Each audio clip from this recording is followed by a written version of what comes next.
आज triple R kitchen का 7 days tiffin challenge का डे 6 है। रोज़ ऑफ़िस में या घर पर एक सिंपल, हेल्दी और घर जैसा खाना मिलना बहुत ज़रूरी होता है।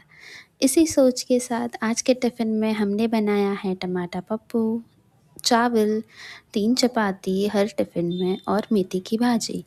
मेथी भाजी सेहत के लिए बहुत अच्छी होती है और टमाटर पप्पू को टेस्ट इसके साथ बिल्कुल परफेक्ट लगता है। सारा खाना फ्रेश इंग्रेडिएंट्स से बिल्कुल घर के जैसे तरीके से बनाकर पैक किया। पैकिंग भी पूरी तरह से हाइजीनिक था ताकि खाना फ्रेश रहे और टेस्ट भी बना रहे।